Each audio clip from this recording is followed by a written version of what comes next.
Hi everyone, welcome back to my channel. I am so excited for today's video. We have an incredible guest with us. Her name is Lannette. She actually had a really remarkable NDE story, a near-death experience that I watched part of on YouTube, and I was so fascinated. So I didn't watch the full thing because I wanted to reach out to her and hear it in person, but I am truly fascinated by near-death experiences and when people go to the other side and have these connections with God, and all these similar things happen in these stories, which make them, in my opinion, impossible to not be real. And just, I met Lannette today, and she's just the most powerful feeling person I've ever met. So we're gonna have a great interview, a great conversation, and let's get started. Hi, how are you? Thank you for having me, guys. Thank you so much. I'm happy to be here. Thank you. And I just met Lannette today, and like I said, I have to say you are one of the most powerful beings I feel like I've ever met in my life. Well, I think the word being, I think that I know how to be because I dropped all the bags of who I thought I had to be. And that's a really difficult journey to go on because we're really told since we're just little, and it starts even in kindergarten. You know, you see sometimes the slideshows of like, I want to be a fireman, or I want to be this, like the kids are, you know, having these ways of exploring what they're going to look like as an adult, which is kind of sad to me because as an adult, we want to achieve going back to being playful and childlike. Mm-hmm. So for me, I think that I had to the hard way through many experiences, some of them not so great, not so, I guess, compelling, but rather dragging me through life, you know, maybe bumpy and falling down the stairs, kind of scraping your knees kind of feeling, but it gets you to this beautiful part, I guess, position of being able to explore what is it like to just be. Mm-hmm. And then I can really be creative and playful when I put down all of what I thought in my left brain, what I had to try and become and prove and, you know, achieve, I guess would be a really great word. And instead, just allow myself, you know, the time to heal from my journey and allow looking at other people, even along their own journey, and giving them the space, you know, to also just be. And I think people can feel that in my presence. Yeah, you have amazing energy. They feel the heaven behind it. It's not quite so much Lannette, the persona, but it's the energy that comes through when you can manage to be the conduit. And I work really hard at removing the ego and the intellect and putting down all the bags so that I can really experience from a different lens. And that is something that really is a gift from my near-death experience. Yeah, and I would love to hear a little bit about your near-death experience. Yeah, if absolutely. We could get into that. Anything that you want to ask I would me. love to start with that. For sure. So I don't want to get too much into the medical or the science behind it. I want to talk about it more from a metaphysical point of view, which I feel really comfortable doing so in your energy and in this presence. So I think it gives people an opportunity, especially in these times, to explore just how we manifest what happens to us, whether it's good things or whether it's sad things or whether it's really severe trauma that we want to overcome. And these are actually some things that could be kind of on our list that we want to experience.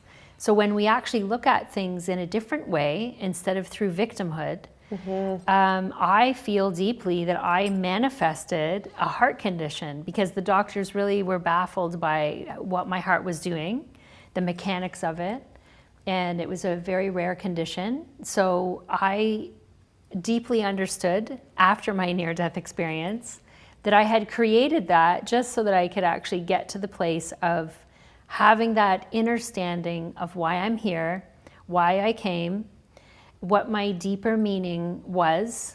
It wasn't to be, you know, a daughter. It wasn't to be a wife. It wasn't even to be a mother. Like, there's actually more depth to an eternal soul. All of those things help shape and help form and help us throughout the journey, of course, like beautifully assist. because it causes growth. Like, you know, I don't have to tell you, you have a child. If you have a child, you're immediately brought to this beautiful place of learning constantly. You definitely are. You are challenged every day. You learn from the child, and if you can really get out of the brain, the left brain, and into the right brain, which is the creative energies, you can allow yourself to really, really look at the child like a sage, which is really just means, a sage really just means that you're in the highest version of yourself. So when you can stop separating yourself from adult to child, and you can just look at the child and know, or any person, that you can, that person can be a messenger no matter what the status or what the circumstances or how you know them. When you're open to living a life like that, I feel that the messages really come across in various ways. And so for me, during the near-death experience, I realized in these healing realms that I had really created a way for me to get to that place where I could see from a different lens. My lens was very narrow when I had my near-death. It was very mucky, my lens, if I can describe it. I had a lot of alcoholism in it. I had a lot of addictions. My biggest addiction was pleasing people, believe it or not. And that can actually be quite harmful. So there was a lot of self-harm happening. And my lens, if you can think about it just like a headlight, my third eye, had a lot of muckiness and cloudiness there, and I wasn't able to see any depth for myself, for my surroundings, or even for the planet. For any meaning, I couldn't see any depth. It was very narrow lens. And so what happens is, after you go to these healing rooms, where some of the things are literally just pulled off of you, like this experience, this trauma, you know, some of the karma that holds us down, so that we can just allow ourselves to be able to see just that little bit that gets us on our way to a healing journey, which you know a lot about. So I think that that's what my near-death experience brought me more than anything, is a way, how can I elevate my vibration? How can I lift my life force until I become that sage for myself, which is in the highest version of me? Like, what does that look like? And then having understanding that you can't always be there. Some days you're going to feel like you're in the highest version of you, and the next day you could wake up and you're on your butt, and you're crying, and you're, you know, having a sluggish day, or you're having, you know, a lot of bumps in the road, let's call it. So I think that there's no levels. People seem to need to intellectualize this, and I feel like you can't. There is no levels. It's a spiral, it's a circle. Some days you're vibrating very high, and other days, you know, certain comments, a message that you get, energy towards you, many things can keep you away from that. But if you have the practice, you know, then you can manage to continue to broaden your lens, and it's really that simple. Wow, incredible. Yes. So well said. Yeah, and I think the books, I think that... Yeah, your book, The Seed, which I'm so excited to read. This looks amazing. So this is the first book, and we refer to the essence of it. Here, do you want to just read what it says, actually, the title? Yeah, The Seed Movement. Yeah, and keep reading. And then it says, created in divine choreography, written in heaven. Yes. So that is a channeled book. Many souls have contributed. Some of them are on the other side that I can experience. Some of them are here. And some of them, they're in their version of their higher self. And they can attribute to the book, whether they're in heaven or on the earth plane. They can join consciousness with me, and that's a really powerful. There's a part in here where I have Lady Di that comes through and communicates with me, and I always thought that perhaps she crossed over, but I feel that she's actually here on the earth plane, and that she's just joining the consciousness, because that's all that means. So you can join consciousness and have messages come through. Some people call it clairaudience, clairvoyance. You know, these gifts, we all have them. So I think understanding that, and the first book, The Essence, is the invitation The second book, the essence is the participation, because it's one thing to invite the divine energy from the higher realms, and it's another thing to participate with the energies. So, you know, the second book, this book here, I was guided to stay away from the word God, which was really very, very difficult for me to write and avoid that. But I was guided. It's not time yet. It will come a time, but to be inclusive, because there's so much fighting over religion and God, that I feel that, you know, I've even had conversations where people are so offended by a person claiming that they've been touched by God or spoken to by God. They get so upset about it. I'm fascinated with it. Yes. I love the story. And I just think like, I want to connect with God more, you know? Yes. Sometimes I think like there's so much stimulation. It's hard for me, like with the kids and with everything, to just calm down and try to meditate and connect with God. Yes. So, and I sometimes like want to connect with God for guidance and answers in my life, right? And sometimes I just want God to tell me what to do. I feel like it'd be easier. How do you think people can connect with God and more, you know, in this day and age? Yeah, I feel like, I feel deeply that we all already embody God. Like he's part of us. The creation of us alone has, you know, the root of that is God. You know, and the funny thing is the book is called The Seed, which was channeled actually by a really good friend of mine who's a very famous singing teacher. She teaches some of the greatest singers on our planet and has for quite some time. And she came up with the name of the book.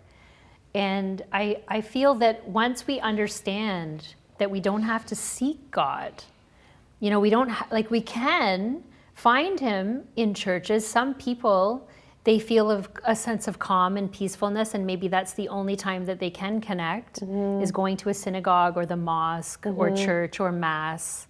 However they want to experience it, there's no wrong way. You can't get it wrong. That's the one good thing.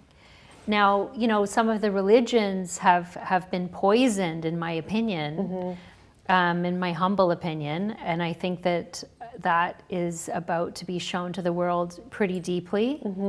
And that's a sad thing for me to view from that multi-lens. But I feel like it's also just an experience that it can help us learn and grow.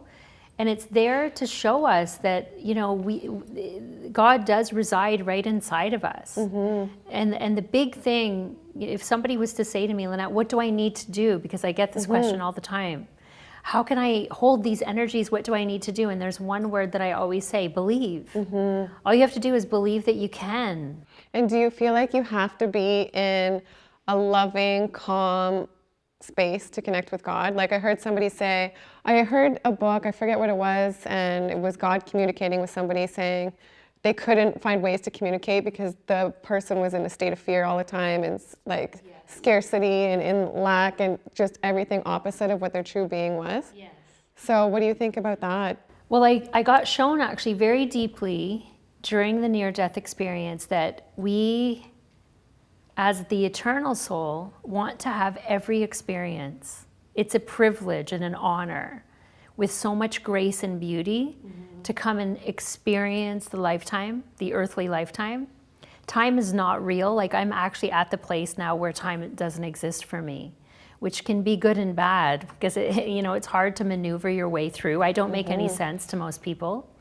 And the constant questions, you know, at times get difficult. But I honestly, it's a funny thing to believe. You have to first believe in your own self that you carry God. And if there's reasons why you can't believe in that, all those experiences that are around you, the spectrum of emotions and experiences, you ask for those. These are things on your list that you wanted to check off. I want to know, what is it like to be homeless? I want to know, what is it? I've come from royalty in the last lifetime. This lifetime, I want to come with nothing. It's so How will crazy. I overcome? And it can be so hard sometimes. Like those hard times can just feel so hard here, like this planet of polarity, you know? Yeah, I do feel that right now on the earth plane, we're becoming sovereign. So we are going back to being the children of God, where we can just be. We have been enslaved. I saw this very deeply. Our systems have been poisoned. If we just talk about it politely like that, we don't have to point fingers or be combative or defensive, because for me, I'd rather not. And I feel like everyone, when they're ready, will be able to see to the extent of the poison in their own time. This is their own journey. You know, it could just be an experience that is personal for them. You know, it could be ways that are challenging for just their own lives, because their lens can only see there. They're not capable of seeing any depth on the planet, or what's happening with the systems or the politics, for example, or the education. And that's okay, that's perfect. It's their journey, they're gonna experience it. However it is, they're manifesting the experience. And do you think that everything happens for a reason? Like, Absolutely, there are no everything coincidences. is meant to be? Everything is meant to be. Us together right now, Yeah. because you didn't even know anything about me. No. You stopped watching immediately because you wanted that experience, which I love that. Like, most people can't do that. That makes no sense to some people would say, well, why would you have her there if you didn't even watch it? This is exactly my life. It's divine choreography. So for me, I get the light upon your introduction. When you messaged me, I get a feel. That's a vibration. I feel your life force coming through in your words. I didn't need to speak to you on the phone. I didn't need, there's confirmation. I'm trusting, because I believe in being guided. And do you trust and you feel guided and go with things even if you don't want to do them, or you feel like it's not right? Yeah, like people will say, like, do you trust me? And I always say, well, I trust me. And they always get offended by that. But if you think about that for a moment, when you believe, you're being guided by above. It's a different way of living. So it's not something I'm forcing. It's not something I'm, trying to constantly create, push, achieve. I used to be like that. I used to have many different roles that I played. Clothing designer, choreographer, I've done some kind of different, unique things within this lifetime. Business even, which, like if you know me really well, you'd think, really? I used to, design apps, for example. I have my own app now that I help design, but I put down all the bags of what I used to do when I started to believe. Because the thing is that I believe now that if I can be that conduit moving my egoic selves, I don't believe any ego is healthy.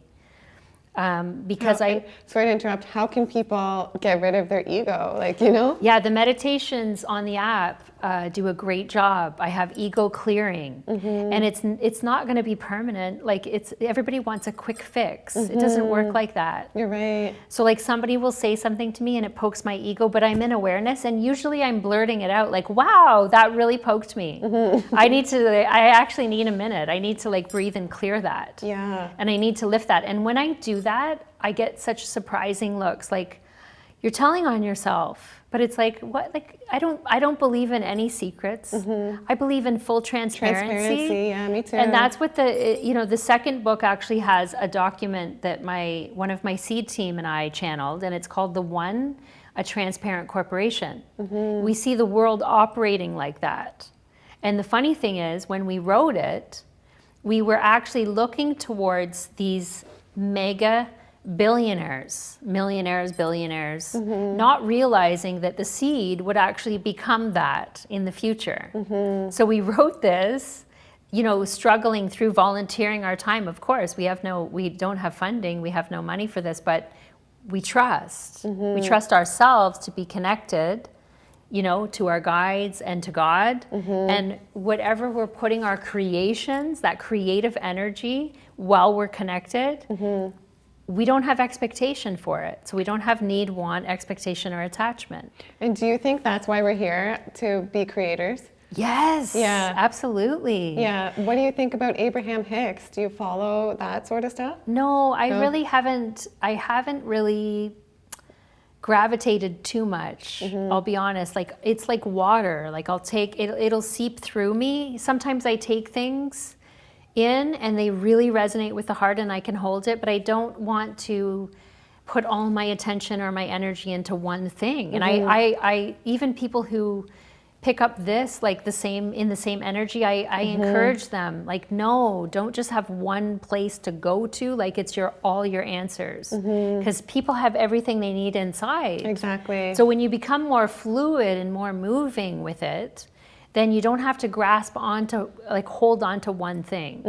And there's times that you can resonate, but you know what, as you grow and evolve, you're going to outgrow some things. Your lens becomes broader. You're going to be able to see this beautiful multi-dimensional world instead of just the earth plane. Yeah. So speaking about outgrowing things, with relationships, how do you think people know that they've outgrown the relationship? Sometimes I think I hold on and feel attached to relationships, and I get so confused, and I almost think, God, just give me the answer. Is it best to like continue this relationship or remove this person from my life? Or like, how do you know when it's time to let go? Yeah, so the words like cutting the cords, removing, even lightly the word detach, and it's important to detach at times, because otherwise you'll be vibrationally challenged if you don't, right?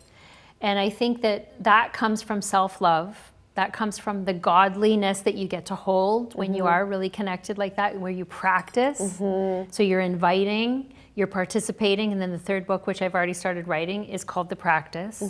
So the practice really fine-tunes your master manifesting skills, but it also fine-tunes your belief in yourself. And I feel that once you sit and look at all of that, that's a lot. Like when you're sitting there and you're evaluating, how do I maneuver this relationship? How do I get out of this dynamic? Is hurting me. It's creating self-harm in me. You know, like you're having awareness. Most people don't even want to have that awareness because they think it's bad. They think it's wrong. They think it's mean. They're all thinking in these lower energies. But what if we change the awareness? And instead of looking outside of ourselves, we just went like this and looked in towards ourselves. When we ourselves sit in no need, no want, no expectation, no attachment, when we can illuminate that from the inside out, all of it shifts. So for me, of course, I've been married 2 times and I've separated 2 times from the marriages. And what happens is I need to have my own energy. I need to have my own space. I came to the realization there's nothing wrong with letting go because you've stopped learning and growing. And you know, my first marriage, we were actually hurting each other by staying. And now I see things so much differently than when I was in it. You know, I've had to apologize. I feel badly for my behavior in my first marriage. And a lot of that was karma. I was being shown, this is karma coming forward from a past life. It's unfinished in the past life. And it's not always stuff from this life. Like I've been with my husband, like we're trying to navigate our relationship and where we're going. But yeah, I haven't been my best self, and I've done a lot of things that I regret. Yeah. And even that, holding forgiveness, like when you have the no need, no want, no expectation, no attachment, you're really self-forgiving. Like you can forgive the person, you can forgive yourself finally. It's really hard for us to forgive ourselves. We are the hardest critics. We're so hard on ourselves. So when you're able to believe and be like a child, you're able to look at it and say, I'm just going to love that person exactly as they are, but go inward to the no need, no want, no expectation, no attachment. Because if you stop depending on them, needing them, wanting them, expecting from them, everything shifts. They shift, they're relaxed, because that's a beautiful energy state to live in. You can, especially with Lincoln's dad, I feel that we're very good friends. We have admiration and respect for one another. I feel like I could basically tell him anything. I find when we both have good news, we call each other. And I think that I can learn from him in different ways now. It doesn't have to be in the family unit. He stopped learning from me in the family unit. So am I doing him any favors by staying? I don't feel like I am.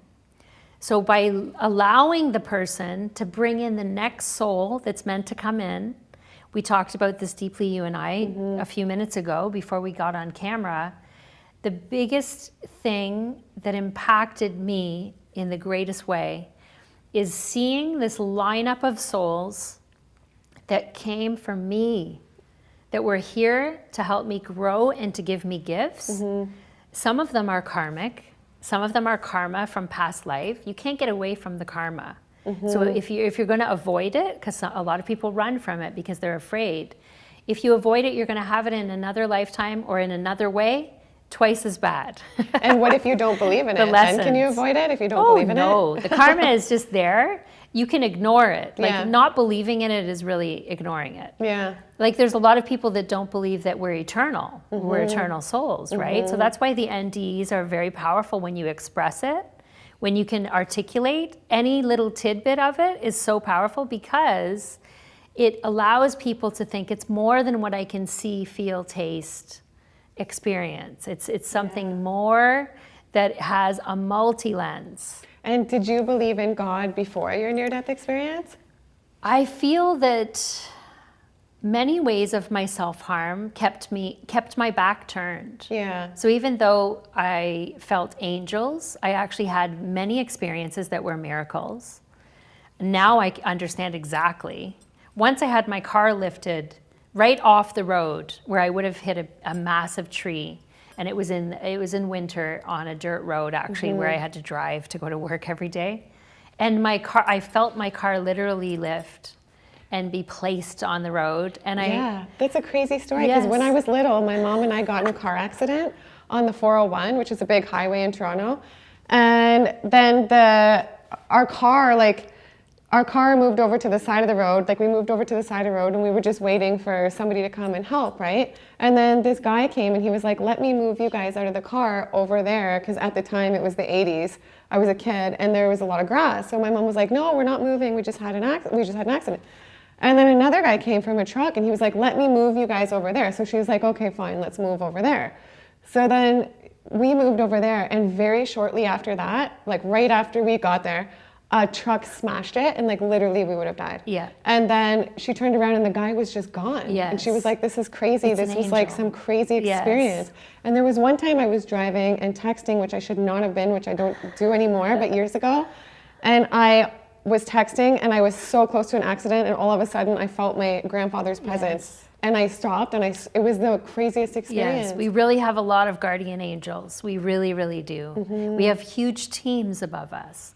But if they have no invitation, it's very hard. Yeah. So we have to be inviting. So like both of us were inviting on some level. Yeah. But when you strengthen the invitation, like for me, I no longer feel like I need protection. I might have like very small instances, moments, but I remove the fear. I can't hold fear. Fear actually makes me nauseous. And what do you say to somebody? I know a lot of people out there are scared of death. I'm not because I believe in heaven and the other side. Yeah. But a lot of people are afraid of death. Yes, what do you absolutely. have to say to people? Well, I think we're giving ourselves experiences to overcome that. Like we as a humanity, we're really giving ourselves experiences to face two things: fear and God.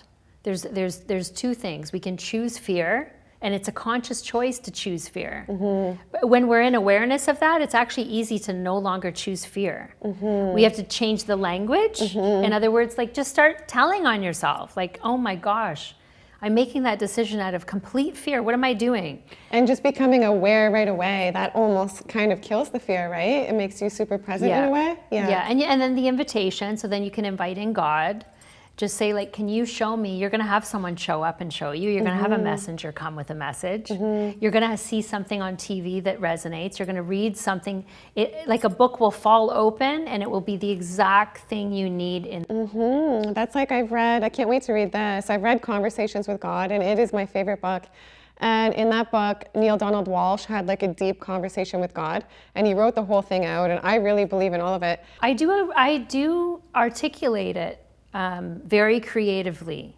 So within the books, the first book and even the second book, I do express and explain what it feels like. Like sometimes it's not really words, it's like an impression. It's impressed upon your soul. You have deep, deep understanding that you normally wouldn't have. I feel like, a couple years ago, I did a 37-day juice cleanse. Yes. And I never in my life felt so connected to God. Yes. I don't know, like cleaning out like that, it just connects you more in some way. It's part of the reason like I do this diet. Yes. But I felt so connected, like I would see things or hear things and I would be like, I know that's a sign. Like, Yes. and yeah. The second book, I started to be guided to put like I'm obsessed with like past life because I can see my past lives. So I actually know a lot of the characters that I played. Wow. So how do people see that? Well, you have to elevate to that. So you have to Yeah. actually, you're going to have to do the juice cleanse, invite God, and ask to be shown. I just want to be more connected, you know? There's also one of my team members, she does channel the past lives. So if you show pictures of people, so say if you did a sit down with her and you showed a picture of one of your relationships that you wondered about because you're like, it's more than just this earth plane. Yeah. Then she can channel, she'll go back and show like that past life and what it looked like, just little glimpses. Wow. Yeah, because we're allowed to just have the drips of it, you know? But I find that, let's say for example, someone has an interest. They're obsessed with history in one way or a statue or something. They may have been the sculpture that created the statue. Wow. And the artist, like someone could not even think they can paint. They would just be like, oh, I don't paint. Like, and you hear that egoic shield is real. Like, or sing. Sing is even a better example. Because somebody will be like, Lannette, you need to sing. Oh, no, I don't sing. Like, I'm like, why am I so resistant? And it's the fear, right? You're afraid you're not going to sound good. I'm not professional. I'm not this. But we really can tap into our limitlessness and do whatever we want. I think by letting go of the resistance, right? Yes, yes. Yeah, I struggle with that. Yeah, so that the meditations, they allow you to let go of it in layers so that it's not hard on us. It's actually very gentle and graceful. It's very authentic and real. A lot of people will say to me, I cried my eyes out for the whole day after this meditation. I had like a letdown, a release. How beautiful is that, right? So it can allow you to just, and again, it goes right back to the beginning of this conversation, to be. If you're sad, be sad. If you're happy, be happy. Because the more you resist, the more it persists, Exactly. right? And if something's really deeply bothering you, talk about it. Just put it right out there. Because like when we start even doing if it's negative, because I feel like Yes. sometimes you burden people or Yeah, but know, you'll find the right soul that Yeah. can laugh with you and that can transmute it with you. Like the drama and the gossiping, I can't go there. And the lower energies, I can't be part of it. It doesn't sit well with me. Me too. But I had an experience recently with one of my family members, and I've been going through a little bit of a hard time the last couple years, but really the last couple months. So I confided in a family member, and I hadn't done that with this person in a while. And then just all of a sudden, he was sending like these SpongeBob emojis. It makes me want to cry. It was so mean, and being like, misery loves company. And it's not about you though. So it's like they're not able to comprehend, deal, or see. And so that's what happens is they project. So even just and being it just in made awareness. me think like I shouldn't burden people with my problems anymore. No, not at all. Like It's we just have that to I'm be going through a hard open. time. Yes, still be open, but you'll just know the next time you'll be aware that they're unable to handle. Like they can't. So you go to someone else that's very able to handle and also help you transmute it, whether it's to have a little cry, now it's gone. That's what I realized. You just released it, now And it's then, gone. You know, I was just like, wow, don't contact me anymore, because I was taken aback, right? And I just wanted to be like, leave me alone. Yeah. So then the resistance, you have to work on the resistance within your own self. Yeah. Right? So like even, there's ways that the family unit that you come in with are there to teach you. Well, and it's all chosen, like the orb of the souls are chosen by one another based on karmic experiences. So for example, my father, and him and I joke around and talk about this all the time, I saw that I was this like long-haired native woman and he was a general on a horse and cut off my head. So he beheaded me in a lifetime. And we're able to laugh and joke around. When we laughed and teased each other about it, all of that energy and the karma, it dissipates. And I could feel him lighter. Because, you know, he's not aware enough to see that he did this. But he believes me. He can hear the truth in my vibration. But for me, like even the neck area was like a lot tingly, lighter. I'm like, okay, like we released something. And it's why we came in. I think we need to like lighten up more and not take things. I need to work on that. Not take things so serious here because it's not real. Like, you know, like the other side is real. We are just like playing this game here, you know? And it's so easy to get caught up in it and think like this is real and this is so serious. Like, but that's the need, the want, the expectation, the attachment. So how do people let that go? Like if that's practice, invitation, you know, the participation, like that's putting in the work, I guess, right? Like we did a meditation before we started with Lannette, and it was amazing, and it really did a lot. Well, when we just have awareness of inviting in something that is more godly or more light illuminated than our own selves, that takes ego moving. This is why I don't agree with any ego. When people say, oh no, like ego is so important, I don't agree. Like I feel after the experience I've had, and then being able to express myself in a childlike way of being and just create. The second book cover I painted because this beautiful Italian painter, Carmelo. And it's so beautiful. I'll put it up on the, magnificent. I'll link everything below as well. So he created an experience for himself. He gave himself cancer. Several times now. Yeah, so when somebody has cancer, say they're going through a really hard time right now, like, he just wants to evolve. And that's happening for a reason, right? And he told me something so beautiful. I showed him the book cover and he said, like, anytime I can help you, you know, anything for you. Like, you know, we're very, very soul connected from past life too. I was with him in the Roman times. And of course he's Carmelo, and I don't want to spoil the book, but it tells something really powerful, really beautiful in the book with Carmelo. And the thing is that he said to me something so exquisite. He said, Lannette, I gave myself this to get to this free feeling of I just know I am so held by Jesus. God loves me so much. Like he got to this, when he sang these words to me, and he has brain cancer, by the way, just after brain surgery. Actually, no, this was before he went into brain surgery. He talked to me on the phone and said this, and he said, I need nothing. It's perfect. Everything is so perfect. And feeling the bliss from this man's energy, I could feel it on the whole planet. So we give ourselves these experiences to get to a certain place of the lens of understanding and seeing a deeper meaning. So this is all essentially like destiny, or what do you think about like destiny versus free will? Because sometimes I just want everything to be destiny. I don't want it to be my free will and like make mistakes, you know, like. There's so much beauty in making what we call as mistakes are not mistakes. Like not everything happens for such beautiful, deep reasons. But when we go in the left brain mind, we get caught up in the, you know, the technicalities of it, and we're missing the messages in the right brain, which is the creative, the playful, the being. There's so many beautiful messages there, and we are not paying attention because we're thinking, we're overthinking. I call it the blender. But I was going to tell you too, the second book has this way of opening up this old looking book like that you might find in the 1400s, you know, and it's got the silk burgundy divider, you know. And I got guided to put left brain words and right brain words.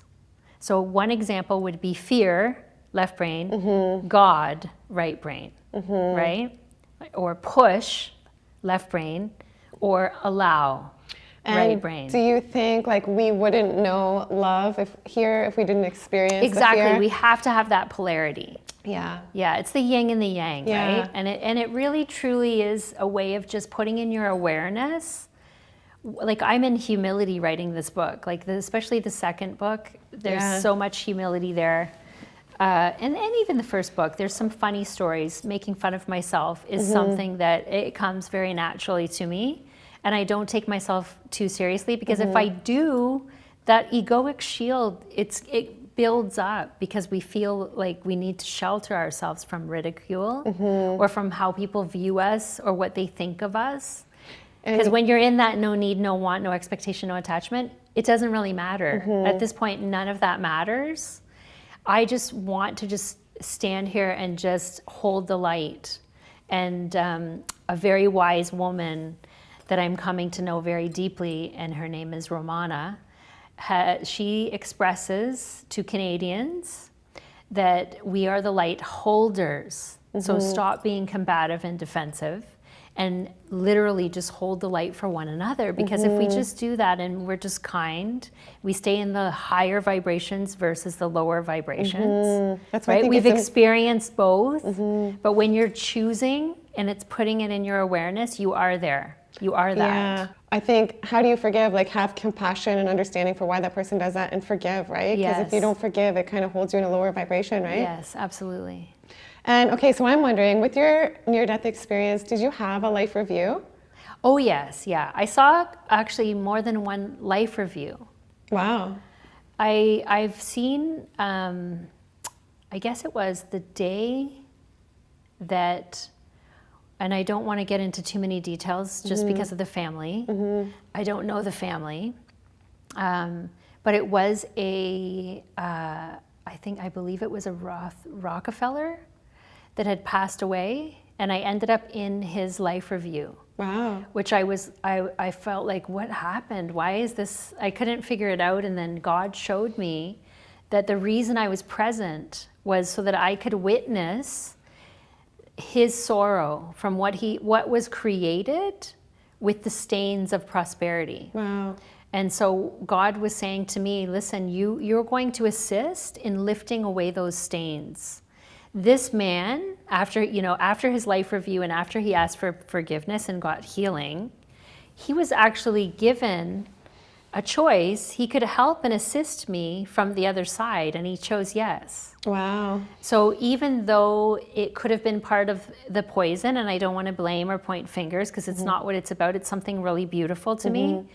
And even the life review, I got to see it in a really beautiful way, that we got to see the polarity of lifting the stains of, I call it chasing the tail, money, this staleness, this dirtying of how we live and how we're in survival. And then how I got to see how we got there. And this man knew a great deal about that. And so he got to choose to assist. So I can call upon him, I can invite him, I can ask for help, and him and his guides and his angels will come and assist. Wow. And it literally works like that.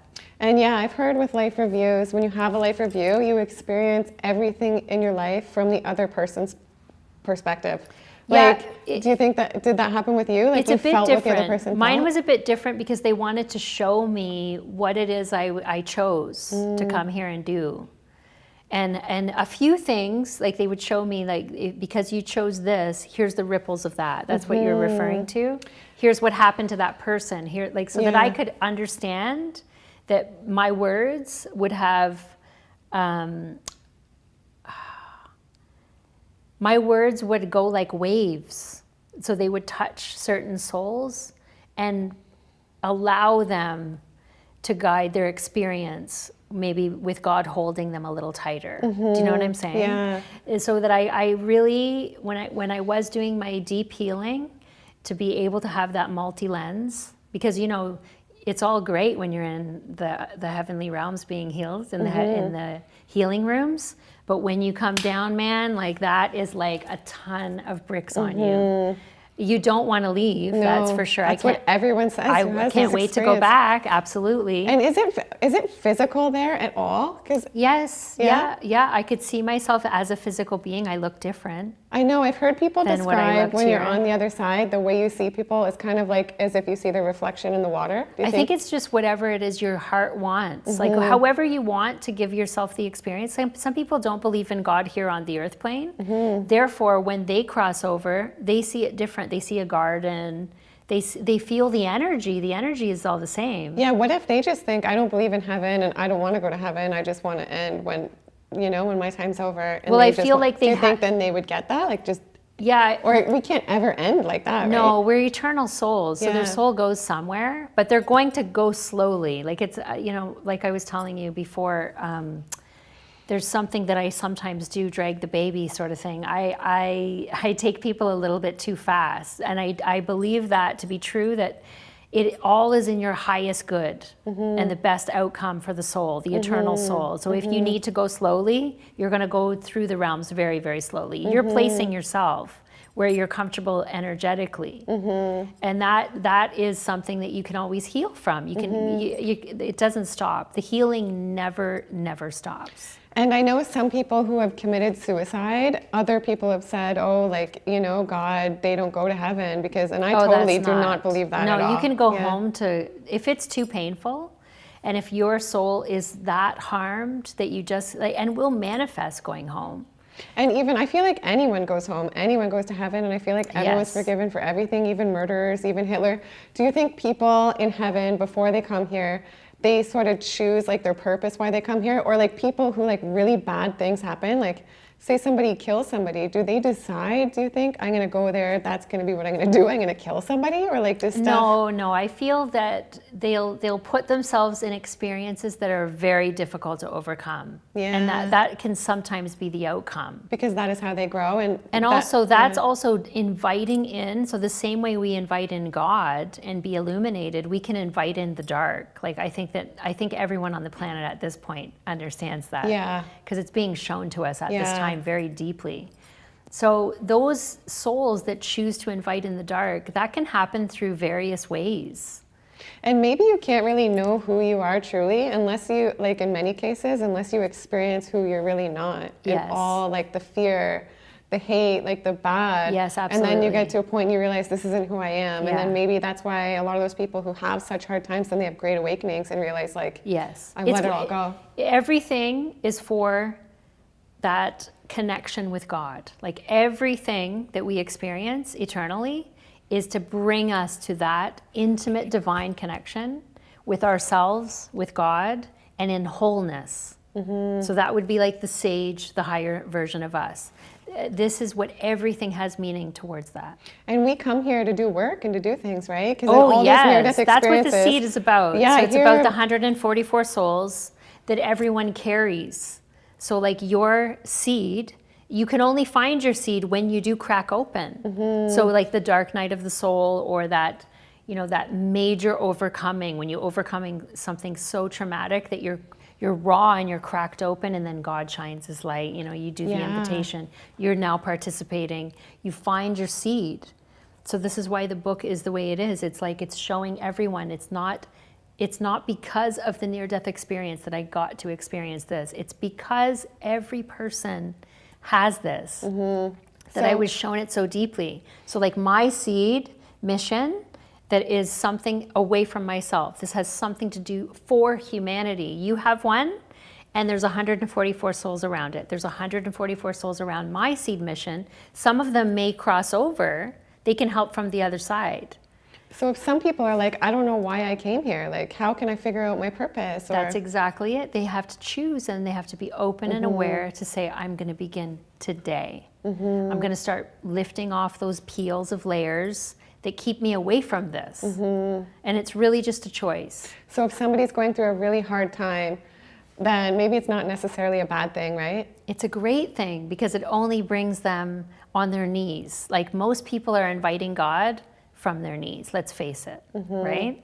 And I feel like God will only give you like as much as you can really handle, right? But then sometimes I think maybe that's not true. No, that's not true. I listen to Joel Osteen a lot, and I hear him say that a lot, and I love to hear that, right? But then I think, well, a lot of people out there commit suicide, a lot of bad things happen, so if they could handle that, they wouldn't have done that. But I think that like it's all in your perception. Yeah. So like committing suicide might be terrible for someone, Yeah. and it might be something beautiful for another. Yeah, and I think it's all about being true to who you are on this planet, right? And I think too, a lot of people are coming away from opinions and critiquing with judgment. They're actually allowing themselves to be. To just be like, what would that be like? Like just to allow their mind even to like travel there, to go into the heart, to be able to even imagine an experience in an open way without so much judgment, right? I feel that suicide, that topic of suicide, a lot of that is people in victimhood saying, well, like, you know, criticizing and judging. But if you're actually just on your knees, if you're literally on your knees and you don't want to live anymore, and I think that a lot of people probably have had these moments. Yeah, I can honestly say I have. I think it needs to be talked about more because I think people go through hard times, especially the last couple of years. Yes. And then they're made to feel like they're crazy. But in a way, are you really crazy if you want to go back to the other side where it's all good, I feel like, versus like the good and the bad, you know? I don't, you know? I mean, it is a very beautiful honor to be able to come and have an earthly experience. But having said that, if you are in awareness that you're an eternal soul, that you come from many lifetimes to learn and grow and assist humanity, I think that it's all in the way we're choosing to view it from that lens, and the lens is the third eye. So if you can't even fathom that you have a third eye, you're starting at the very beginning. If you can't even, if you're in a place of so much deep resistance that you're like, no, earth plane is all, it's it. This is all, like you're telling yourself that, you know, you're standing in that, that's your presence is just that, then that's going to be your experience. But it has to start somewhere. It has to be a choice. And we really are the creators of our own life, right? Absolutely. So it's really important that if we're sort of in a real funk, that maybe we like accept that, but also make efforts to feel good and get ourselves out of that, because we could start attracting bad things, right? If we're like, you know, not so, maybe not bad things, bad things, even aren't that bad, is, right? You know, everything is an experience, but it really is a choice. If you get up each day and choose to start your day like we did, with the deep breathing and the invitation, we're participating with heavenly energies, which are a heightened energetic field than what we stand in, or what we're sitting in, or what we're lying in. Like for me, it's as soon as I open my eyes in bed, I'm already in meditation, because I've just come from astral, right? And that's really life for me. So, you know, when I sleep, that's my life, man. I travel and I have recollection of a lot of it.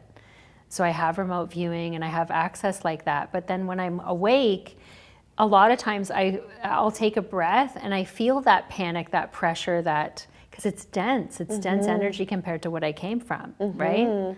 Which is traveling in the different dimensions. For me, the 12th dimension is really comfortable. That's the angelic realm. So I think that when we wake up, upon waking, if we get into the practice of just choosing, guess what? I'm going to choose me. This is self-love. I'm going to choose God. That's a choice.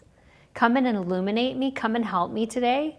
Come and walk with me today on the earth plane and light up my world. And I think it's important in the mornings, right, to have that quiet time. Yes. Like my kids wake me up at 6 o'clock and right away it's just kind of like crazy times. Yep. So like maybe, do you think maybe I wake up at 5 instead? Where it's I think you should look at your children like the sages that they are and teach them how to get in their beds in meditation before they get busy. And my 3-year-old is not ready for that. But there are 3-year-olds that can. Wow. They can sit and they can take position and they can focus on their breath work and say a little prayer. Well, Victoria, let's do it. Yes. Wow. But you have to start somewhere, right? Yeah. And then also you have to, I feel that when we get to a childlike, playful state, they will pay attention to us. They can see us for the first time in our highest versions of us. So if you think about that for a moment, that's a big thought. Yeah. Where it's like we're at the highest version of us when we're like the 3-year-old or the 5-year-old. So true. Yeah. And my son talks a lot about this later on. He will obviously have something where he's streaming this information because the kids are in dire need of what he knows and how he sees life and his experiences. And they eat it up. And he's very playful. Like right now, he's helping the adults. His meditations are roller coasters where you release energy.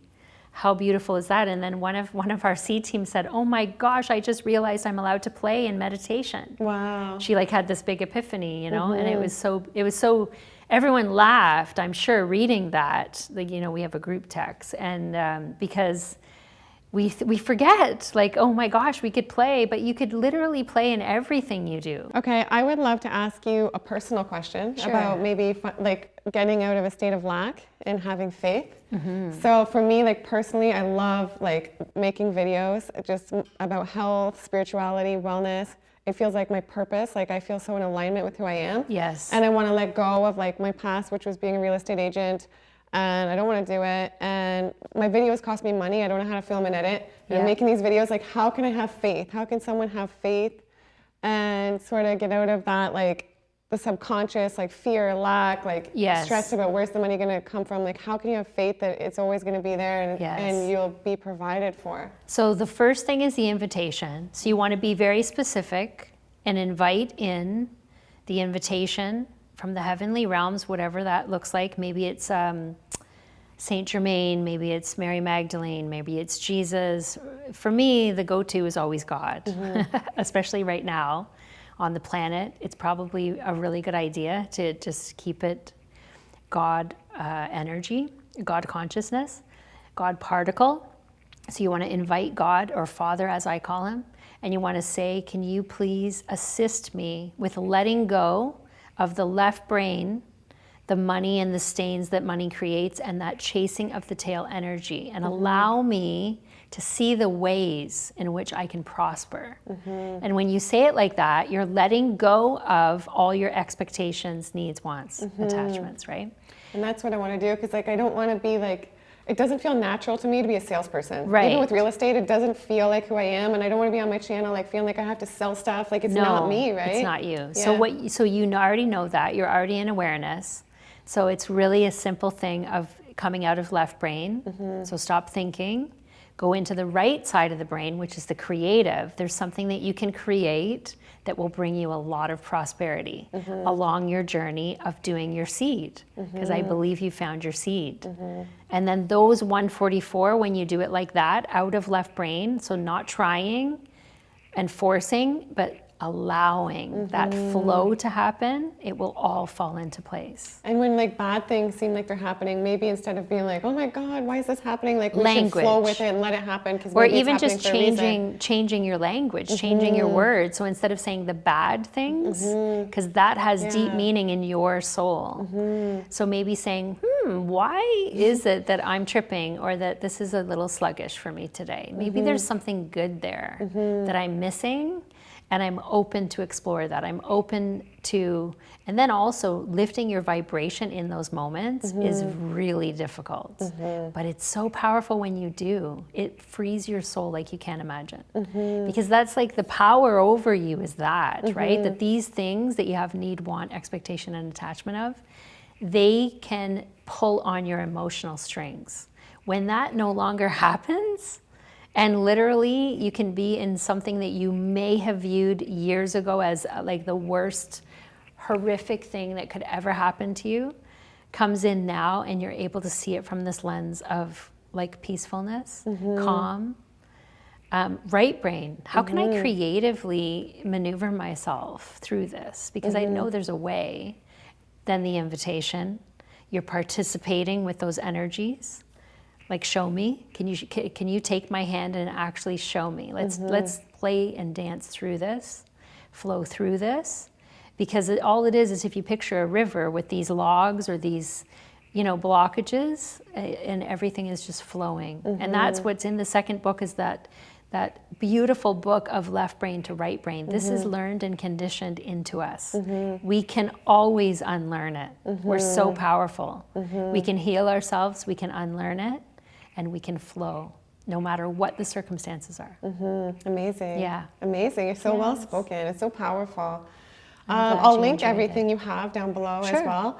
And thank you, the sun. Thank you I love the sun though, but thank you so much for being on today. Yeah, thank you for having me. Yeah, absolutely. And for helping me in meditation. Yeah, me too. Yeah. And I'm wondering, is there anything you feel called to share with the viewers right now before we end off? I think just an intention for the world, like for humanity, to just just allow yourself first to feel the spectrum of emotions, because when you suppress them, you're going to create things in yourself, disease, you're going to create lots of obstacles. So just give yourself permission to be, and allow it to transmute until you can be childlike. Maybe it's just laughter at your ridiculous situation, you know, just something. Just allow yourself to go and be carefree like a child. Like, when was the last time you felt that in your adult world? And if you just close your eyes and bring in one of those memories and hold it in your heart, it really does a lot. It can center and balance you. Absolutely. Yeah. So well said. Well, thank you again. Thank you for having me. This has truly been amazing, and I hope you guys have all truly enjoyed it as well. And we will have more great videos like this one coming up, and I will see you guys in the next video. Bye.